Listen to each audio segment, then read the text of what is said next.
Everyone. Today I want to share with you everything that they didn't tell you about the Ember community.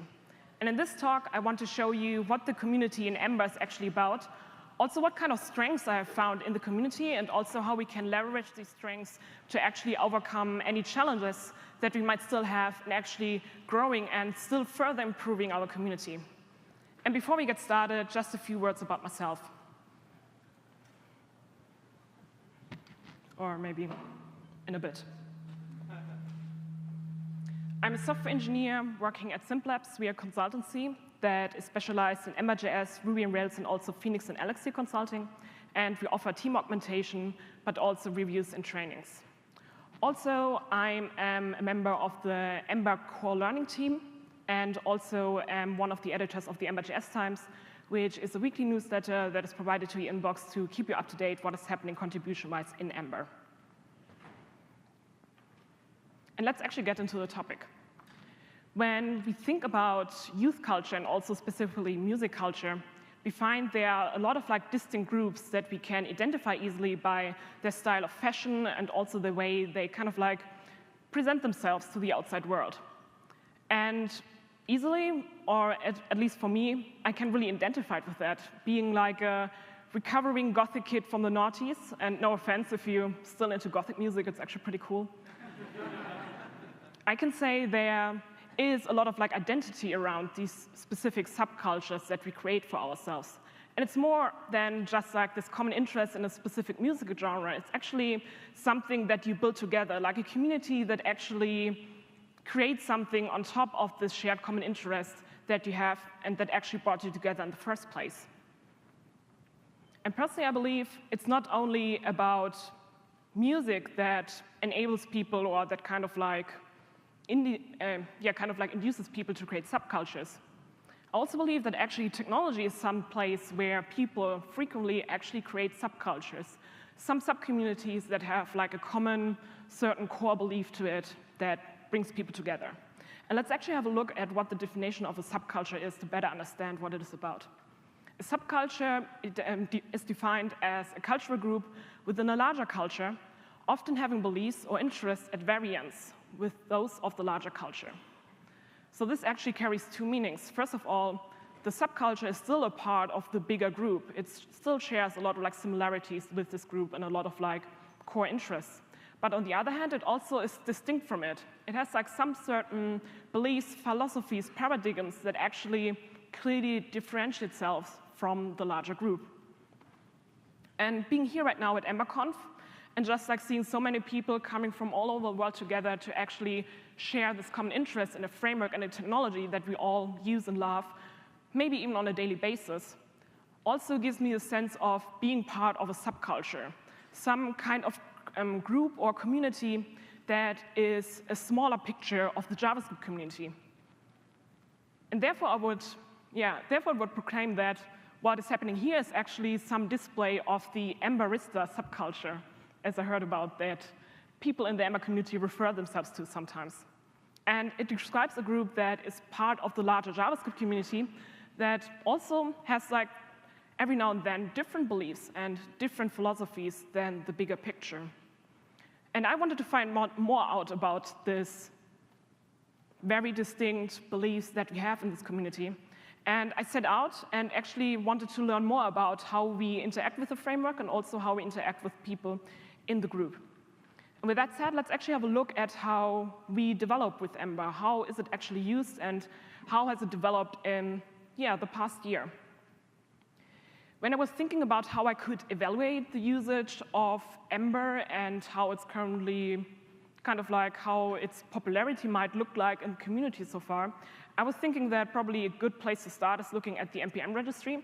Just looking at the absolute download numbers of Ember or Ember CLI might give me a kind of picture of how it's currently going. And I also think what is interesting to note here is that due to the fact that Ember CLI and Ember are highly intertwined, I can also easily assume that if I look at the download numbers of Ember CLI, I also get a picture of how Ember is actually used. And just like a word of warning beforehand, if I now show numbers for any kind of like download codes for like npm, we still have to keep in mind that they can never reflect the actual end users installing the modules into the application, because we all know that a lot of like CLI tools, test suite, and also like mirrors, like other registries that copy and download packages from the Npm registry will also go into these download numbers. So if you're looking at any statistics, we also have to keep in mind they can only give us like a vague idea of a trend going on, some kind of like maybe development over time, but we can never take these absolute download numbers as granted for, okay, so and so many users have kind of installed Ember CLI in their app. So just that you know. And looking at the download numbers, the monthly download numbers for Ember CLI, we can see that since the last year, so since the beginning of 2017 until the very now, that I would say the download numbers remain quite stable. Between 300,000 to maybe 350, 380,000 downloads per month have been registered in the Ember registry for Ember CLI. And this is interesting to note. But I also found interesting to see what is it actually about this Ember CLI that we all cherish so much that it has become this ingrained part of the community. And I also wanted to have a look at other communities and how they actually deal with scaffolding and building their projects and how they actually use similar command line tools. And just like looking at download data also like in the same time frame from the past year, I can see that there are very significant differences in how CLIs are actually adopted in other communities.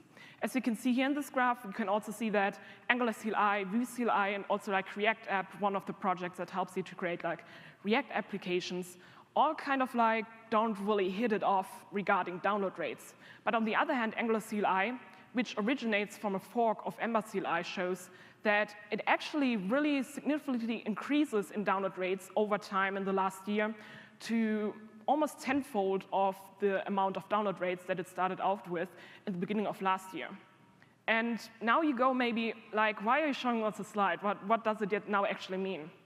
I think for me, the takeaway from this is also something very interesting, and I think also very important for the understanding for the community. And it's that even though Ember might sometimes adopt any kind of patterns very early on at some stage where it's maybe not so eminent in the JavaScript community what this pattern is actually about and how it can help to increase developer satisfaction, that sometimes when other communities also adapt similar patterns, it actually is a big success for them. And I find it quite striking to see that Ember can also inspire other subcultures in the bigger JavaScript community to do something that definitely improves developer lives in other scopes. When we further want to evaluate usage of Ember and the Ember ecosystem, a very great resource, as you might already know, but if not, I just want to highlight it again, is Ember Observer. And Ember core team member Katie Gangland, also creator of Ember Observer, talks also in a talk about the Ember addon community in her EmberConf talk from 2016 about all the details. So if you want to learn more about it, check it out. The really great thing about Ember Observer is as well the scoring system. So it gives us an indicator how qualified any kind of like add-ons are. And this is also a great resource to find out what is currently going on in the Ember community and what kind of like popular add-ons are currently out there.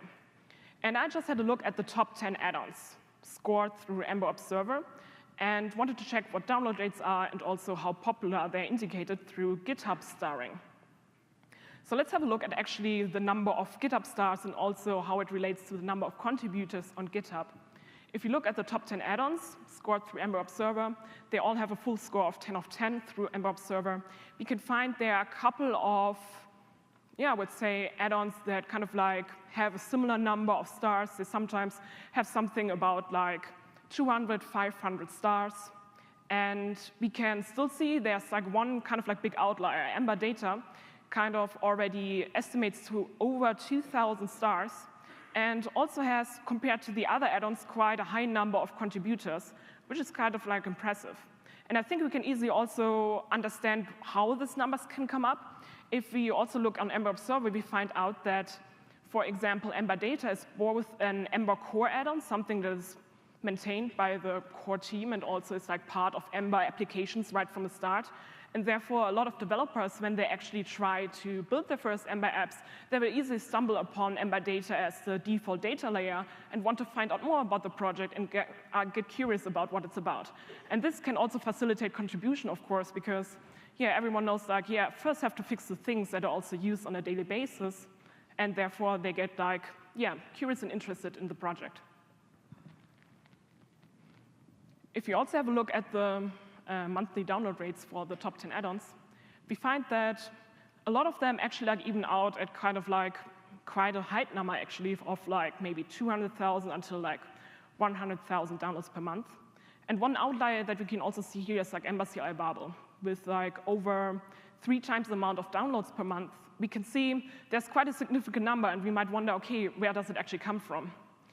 I can only estimate how this data actually comes about, but I would assume that due to the fact that a lot of add-ons also have to rely on actual like transpilation through Babel, they might also come with their own prepackaged version of Ember CLI Babel. And once you actually create your app with different versions of add-ons, they also add up to different versions of Ember CLI Babel being installed, especially if you handle your package management with, for example, Yarn. And last but not least, let's actually have a look at the ratio of contributors per download. I was a bit interested in that because I wanted to know, okay, they're like very popular add-ons, and every now and then they're also like quite popular. Like we can see they are like very much downloaded, but I also wanted to know what the ratio actually is between the kind of popularity and also the kind of commitment, the kind of amount of contribution that actually grows and kind of flows into the add-on. And here we can also see that, there is kind of like a contribution going on for many of the add-ons, but Ember Data also is like a big outlier, which can also be explained due to the fact that a lot of like the add-ons that actually come with Ember by default also draw the attention of developers in the first place because they want to fix what's going on in their application. And this is probably something that we will hear a lot also like today. We already heard about it a bit in Melanie's talk just now. It's really a thing in Ember that there's always an add-on for that. And if I say that, I really mean there's an add-on for any use case. And just like looking at the amount of add-ons that provide us with the components, some UI element or some form element that we can integrate into our application, we find a lot of like curious examples of what is currently out there. There are like all kinds of things. There's like an add-on, for example, that helps us to create what you see is what you get editor with a very specific library that probably has like a very, I don't know, maybe not a super high amount of like maintainers around it, but still there's an add-on for that because someone had to use it sometime and they go like, okay, I can do this myself. I can just create an add-on and I can also share it with the community so everyone else doesn't have to worry about this problem anymore. There are also like very popular add-ons like Ember Power Select or any kind of like other elements out of the Power family that you might have already used in your app or are using on a regular basis. And also add-ons like Ember Decorators actually help us to bring future features to Ember that might not be available yet, so we can already indulge in all the good things that we love about what is coming up specification-wise in our applications today.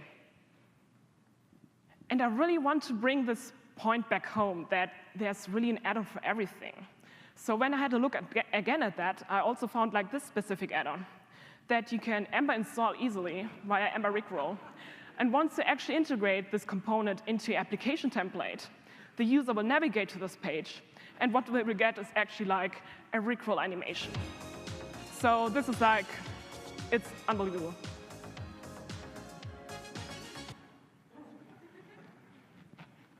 Also, I wanted to have a further look at the contribution and how it actually evolves in the Ember community.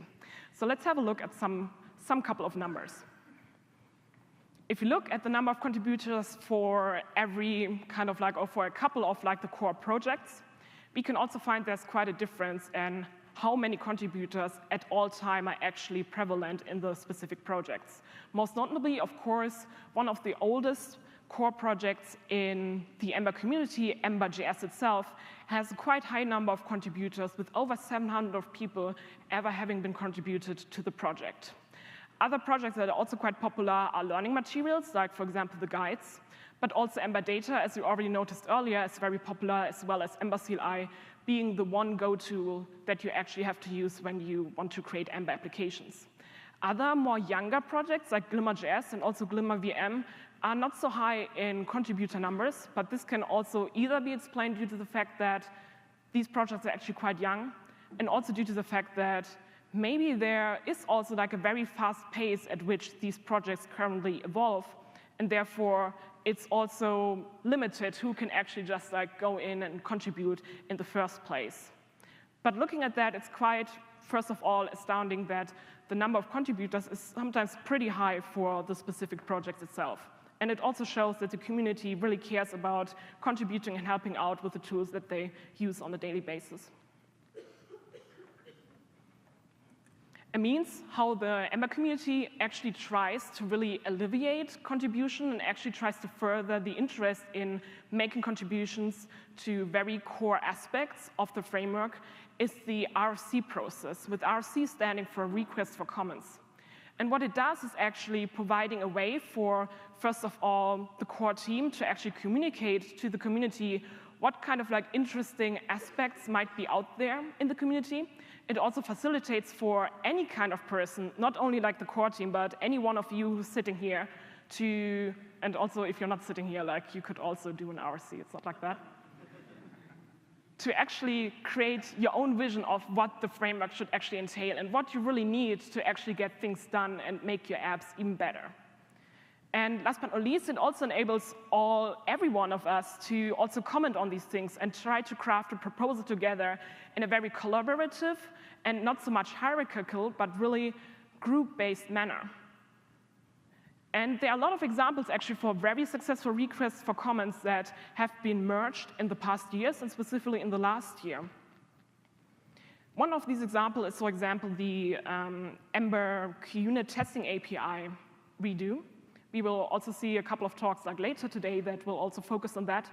And in this, for example, the RC opened by Robert Jackson, or RWJ Blue, as you might know him, proposed a new API that should be used in test suites that come with Ember apps. And it was very well received. There were a lot of comments on this specific RC.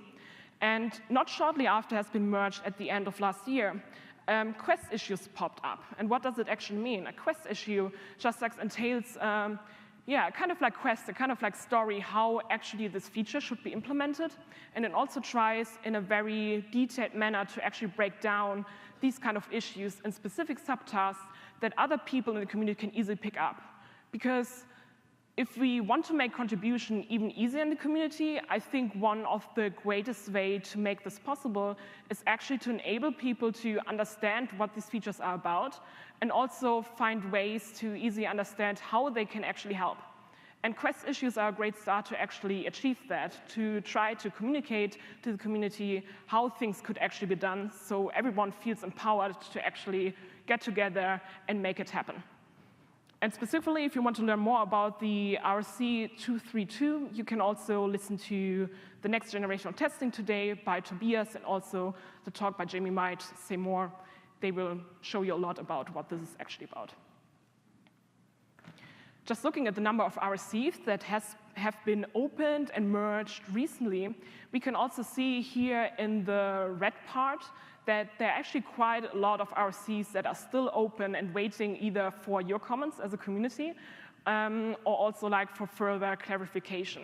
And this is actually quite a high number if you think about it, and also gives us like a kind of like understanding what is still going on. With over like 54 open RCs, I think we still have a lot of like interesting things coming up into Ember. Also here in the violet, like the second biggest part here in this pie chart, we can also see that quite a large number of RCs have actually merged in the last year. With over 24 RCs having been merged recently, we can also see that there's a certain trend of RCs actually picking up. So people understand the RC process better, engage in it more, and also RCs actually get merged so they're ready for implementation. And this is actually also quite an interesting thing.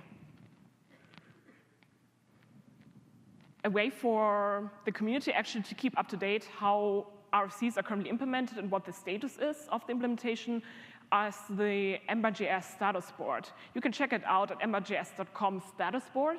And what it does is actually give you an overview how the state currently is, what kind of people are championing the specific RFC, if you need any kind of like more details, for example, for helping with the implementation, and also if there are any related Quest issues.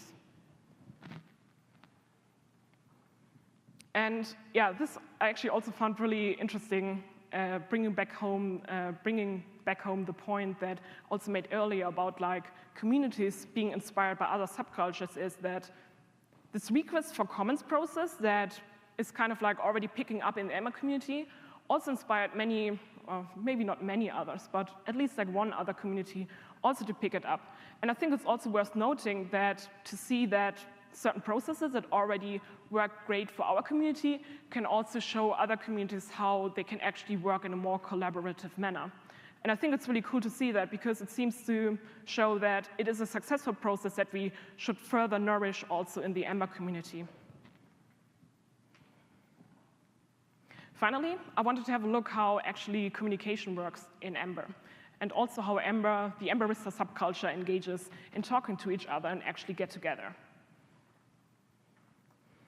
If you're having a look at Stack Overflow, which is probably for many new JavaScript developers that come into the community, a kind of like go-to point to find out more about the framework, or maybe like a technology they're using, or kind of like just looking up questions on how they could solve something, we see something a little bit like, controversial, I would say. So if we have a look at the stats for the Ember.js tag and how often it is used actually in Stack Overflow, there is a steady decline since the last 2 years. And then I was a little bit like, okay, what is this actually about? Like, but where is everybody? Like, they are not in Stack Overflow, but I can see every one of you here. So what are you doing all day? Why are you not on Stack Overflow? Where are you? Or have you already figured it out how you fix your apps, and this is why this is going down?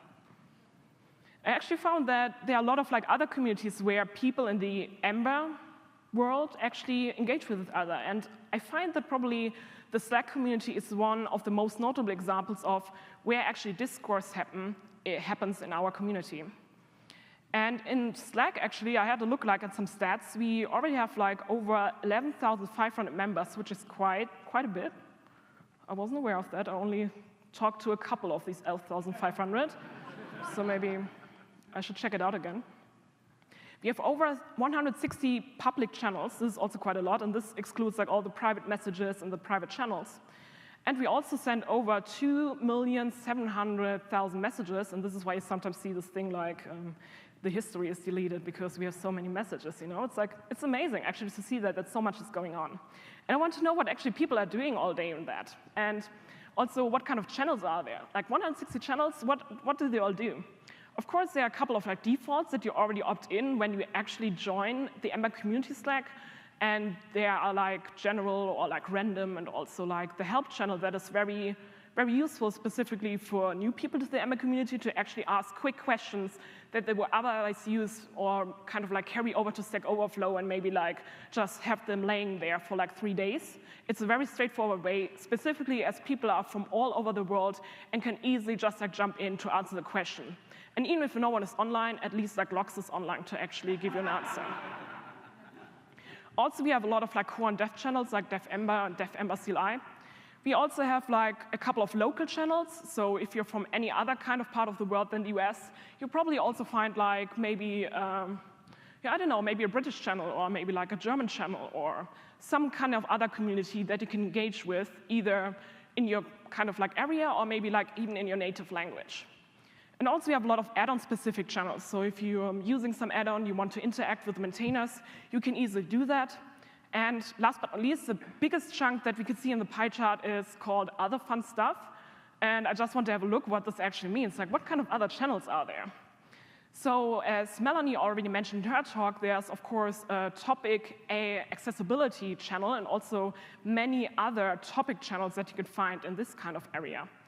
Also, we have the Women in Ember channel that, for example, helps people to engage in the community if they're like a women developer and want to find out more about Ember. And also, we have like channels like Give RVG Blue a Beer, which is also quite useful, I guess, right? I mean, that's pretty straightforward. And just looking at the overall stats, we see that regarding the number of weekly users, that most of the users, like over 3/4, are actually kind of like just there and just like hanging out and reading what's going on, maybe hanging out in announcements or in help or in general, just like checking out what's going on. And 1/4 is actually messaging and actually sending any kind of like questions or any kind of like comments to other people. Also, just looking at the most popular channels and how they actually perform regarding messages, we can see the help channel is still the most popular one. Like most of the messages are still sent there, and actually a lot of exchanges happening with a lot of like people that are new in the community, which is actually a great way to reach new people in the Ember world. And also, if we look at the number of users of all time, we see that it actually kind of like evenly distributes over the default channels that are already set up when you join the Ember community stack, which also indicates that if you want to drive people in a certain direction, you want to go like, oh, I actually would like that people could see this more, you could just set it up as a default, I was thinking, right? But yeah, this is kind of like an interesting point also to make. Like people just like stay in the channel then and then just go like, yeah, I'm just gonna check it out every now and then. And I was curious also who talks the most. So I had a look at like the top 5 channels that have like the most messages at all time, like since the community existed. And I could see help is actually quite talkative per user, right? I wanted to know like who actually talks the most, like how related to users, how many is it? And help is quite good with it, general also, random, Ember data, also quite a bit. But actually most chatty is really team learning, right? And I'm actually not so contributing to that too much, so I'm wondering who is that actually? And also, if we look at the last 30 days and who's actually talking a lot in these channels, we find that a couple of like the channels we already mentioned are also there. Team learning is also not too bad, but then we see that, for example, in topic TypeScript, a lot of activity is actually going on. I was a bit curious what this is about. Like, I don't know, why in the past 30 days? Did something happen, or what is going on? So I had a look at Ember Observer again to actually find out if there's an add-on or something that is related to the channel, and I also find Ember CL TypeScript to be there. And interesting with that is there's also under the top 10 downloaded Ember add-ons, and also kind of like has quite an interesting download rate. If you're looking at the monthly numbers, you can also see that specifically in the last month, it really skyrocketed a lot. And yeah, I also found out that it's mostly due to the fact that a lot of people are picking it up more, because recent releases actually implemented some major features that were highly requested in the community. And this also shows something very interesting, I think, about the Ember community, especially if you look at the Stack Overflow trend data about the TypeScript tag, that a lot of people are actually curious about TypeScript. And I think this actually brings back the, the point back home that it's actually cool to sometimes be just a JavaScript developer who goes like, yeah, this is actually pretty nitty-gritty. I really like that. I like TypeScript in my application, and this is a cool new thing that I want to try out. And I actually think like add-ons are a great way to further this excitement without having to lose the stability that we all cherish and value in the Ember framework. Also, lots of other great ways for communication exist, like the blog through the Ember core team, and also newsletters like the Ember.js Times through the Ember learning team. Other resources and other newsletters, like for example Ember Weekly, are also there and actually quite popular. With over 6,000 subscribers and with the Ember.js Times with 1,100 subscribers, we can see a lot of people are actually interested in what is going on in the community and subscribe to these newsletters.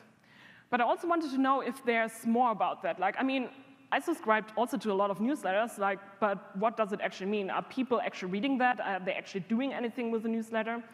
And I had a lot of more insight into the Ember.js Times specifically. And here, for example, you can see that, first of all, subscriber count kind of like elevated over time kind of steadily until the 1,100 mark that we are currently at. And also, if we are looking at engagement rates, we actually also find kind of like striking numbers with an average of 30% engagement rate, which is quite a bit. I don't know if you ever worked in marketing, but this is not too bad.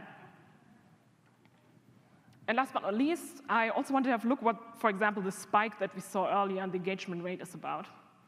And I had a look at this, and then I was like, oh, OK, yeah, right. We sent out the survey where we just like asked people, can you answer this one question survey 30 seconds or something, and I was a bit like, I don't know if people really pick up on that. Will they really do that, right? But actually, in fact, like over 60% of people engage with that, and I was like, oh, this is really cute. This is really nice of you, you know? Like, I really appreciate this. And I think this also really nicely shows that there is actually a lot of ways that you can communicate with people in the community, and people are really appreciative about this information and also try to give a bit back. And this is also what I really love about the Ember community. It's just like very cozy. So with that said, I also want to have a quick look on what is actually happening offline and not only online. With over 68 meetup groups worldwide, and also a lot of like international conferences like EmberFest, also EmberCamp London, and specifically EmberConf, where we are here right now, I think there's a great way for us to also engage face-to-face with the people we already meet online on a daily basis. And I also believe that specifically this personal interactions and these events where we can actually see each other as the very human beings that we are also a very great way for us to actually broaden the community. And I believe this is actually a pretty big point for us as a group, as a Embera subculture, to further the stability and also to improve the community in itself. And here, I also want to highlight another project that is part of the Ember community, the Ember Women Helping Women project that, for example, tries to further leverage the diversity in the community and tries to support women developers to not only be part of the community, but also to support them in speaking gigs and also trying to get the message across. And I believe Women Helping Women is probably one of these great means that also are a reason for me actually currently being here.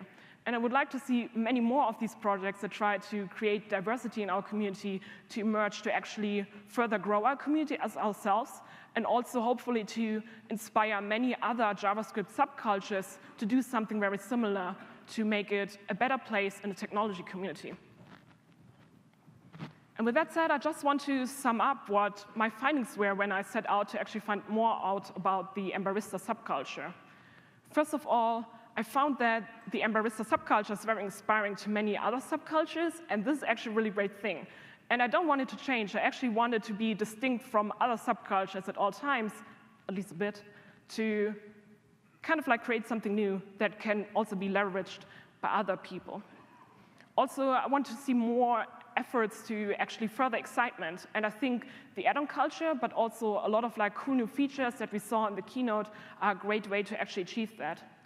Also, I think that leveraging communication is a great means to actually make it more efficient, to make people understand the community, what is going on. And I think we're already in a great way to do that. And broadening the community, actually improving the overall being of the community is a great aspect to actually make it more stable. But finally, it's probably all about kind of like being awesome, staying awesome. And I'm very happy that it has been so far. So with that said, thank you very much and have a great time at EmberConf.